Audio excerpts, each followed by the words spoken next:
What's happening right now in the Middle East isn't just another war between countries. What we're seeing goes far beyond missiles and aircraft carriers. It's a complete reconfiguration of global power. And while the American media tells you about military casualties and air operations, there's something almost no one is explaining clearly. China has a network of 300 satellites in space, known as the Yilin 1 constellation, and with that network, it's tracking every movement of the U.S. Navy near Iran in real time.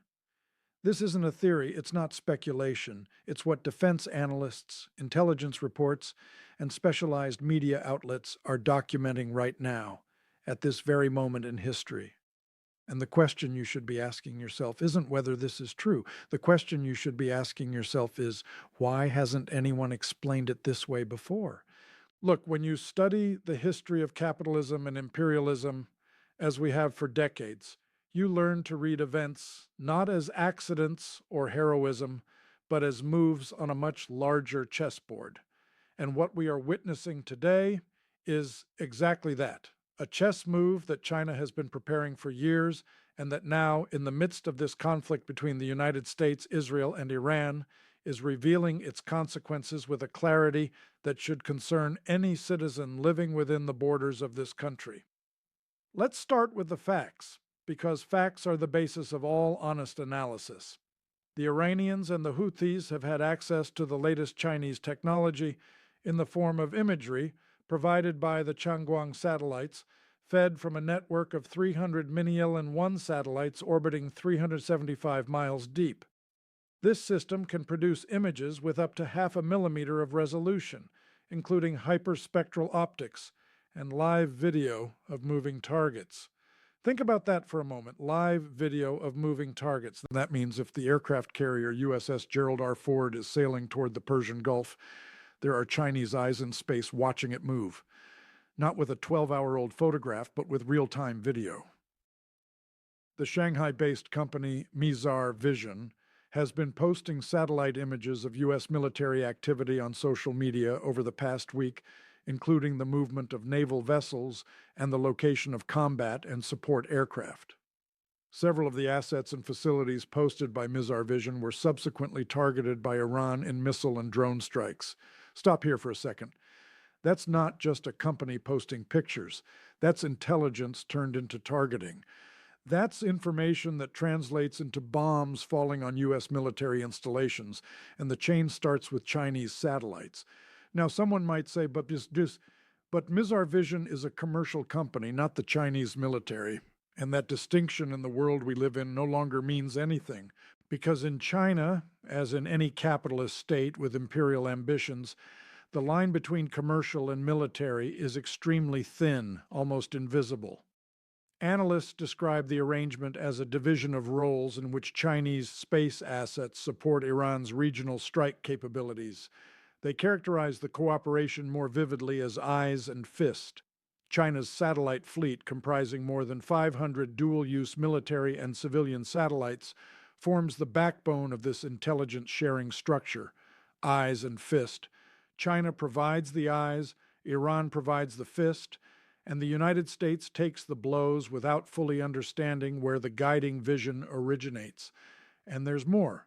Maritime tracking capabilities are backed by China's Yahogan satellite groups. These platforms specialize in maritime electronic intelligence and use time of arrival difference calculations to geolocate signal emissions from naval vessels. Defense analysts note that this capability allows for the tracking of U.S. Navy carrier strike groups in near real time. This isn't science fiction. This is the operational reality of 2026. Aircraft carriers, which for decades were the ultimate symbol of American military power projection, no longer move in the shadows. They move under the constant gaze of a constellation of satellites belonging to a country that Washington officially calls its strategic competitor, but which in reality is behaving like an active adversary in this conflict. Let's talk now about something that very few media outlets have correctly connected, and which is fundamental to understanding the magnitude of what is happening. Iran may be using the Chinese Beidou satellite navigation system to attack Israeli and American military assets in the Middle East, intelligence experts say. Former French Foreign Intelligence Director Alan Gillett said it is likely that Iran has gained access to China's Beidou satellite navigation system because its accuracy has improved significantly since the 12-day war with Israel in June. And what does that mean in practical terms? That Iranian missiles are no longer the same as they were a year ago. They are more accurate, much more accurate. And that precision doesn't come from Iran's domestic nuclear program, it comes from Beijing. The Chinese system is believed to have a margin of error of less than 1 meter, meaning it's highly accurate. It can also automatically correct target directions if they move. It also has a short message communication tool that allows operators to communicate with drones or missiles at a distance of up to 2,000 kilometers while they are in flight. This means they can be redirected after launch, a missile that can be redirected after it has already been launched, a drone that can receive new coordinates while it's already airborne. That changes everything. That's not 20th century warfare. That's 21st century warfare, and China is equipping Iran with the tools of that warfare, while the United States is still thinking in terms of the last century. Now, and this is where the story gets more interesting from an analytical point of view. Why is China doing this? Why is it taking these risks? Why is it exposing itself to accusations of being on the wrong side of this conflict?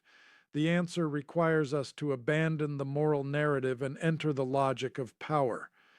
For Chinese military analysts studying U.S. operational behavior, the Yilin 1 constellation effectively turns the U.S. Iran conflict into a live demonstration of American combat doctrine, operational flexibility, and expeditionary logistics, providing insights that could inform the People's Liberation Army's planning for years to come. Do you understand what that means?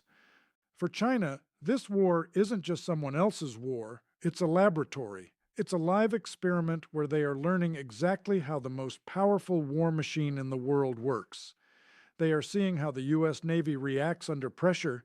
They are seeing how long it takes an aircraft carrier to reposition. They are measuring the sort cycles of fighter jets. They are learning the weak points of U.S. military logistics. And all that knowledge, all that accumulated intelligence, isn't for this conflict. It's for the next one. It's for Taiwan. It's for the South China Sea. It's for the inevitable confrontation that Beijing's strategists have been preparing for years. Beijing is improving its strategic position by observing the depletion of expensive munitions by U.S. forces against targets identified through Chinese satellite surveillance. The war in the Middle East may help China verify whether its anti-stealth systems can provide early warning against U.S. fifth-generation fighter jets. Think of it this way. While the U.S. expends missiles, fuel, political capital, and human lives in this conflict, China is sitting back and taking notes. Every missile the U.S. fires is information for China. Every naval maneuver is data that goes into the intelligence files of the People's Liberation Army. And the tremendous, almost cruel irony is that the U.S. is funding its main strategic rival's learning process with its own resources. But there is something else we need to discuss because the story wouldn't be complete without addressing the economic dimensions of this conflict. Because in every war, if you scratch beneath the heroic and patriotic surface, you find the economic interests driving it.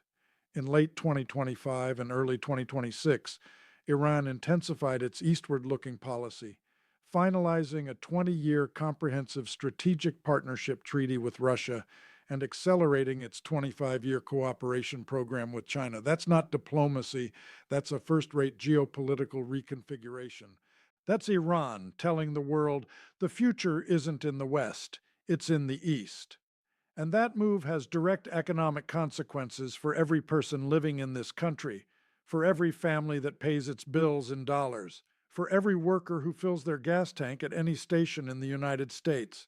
When trade resumes Sunday night, oil prices are expected to rise sharply, particularly after the closure of the Strait of Hormuz. The Strait of Hormuz, that small channel through which roughly 20% of all the world's oil passes. If that strait is closed, or even if there is a credible threat to close it, oil prices skyrocket. And when oil goes up, everything goes up: gasoline, transportation, food, medicine, electricity, everything. And the average citizen of this country, the one who works two jobs to make ends meet, is the one who foots the bill. China and Russia have increasingly acted as Iran's eyes by providing high tech strategic assets ranging from orbital surveillance to advanced missile guidance. This cooperation accelerated significantly after the regional escalations of 2025. And here we have to be very honest about what this cooperation represents in historical terms.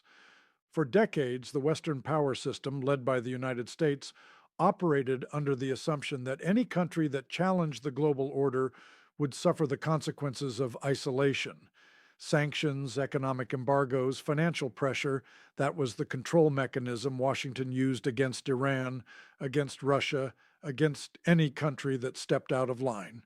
But what we're seeing now is that this mechanism has enormous cracks because China isn't just trading with Iran despite the sanctions. China is giving Iran eyes to see into space. Conflicts involving Iran and its regional adversaries allow Chinese strategists to gather critical intelligence on the effectiveness of U.S. military capabilities. From China's perspective, collaboration with Iran presents an opportunity to monitor and assess Western military capabilities in real operational contexts. This is the logic of state capitalism in its most naked form.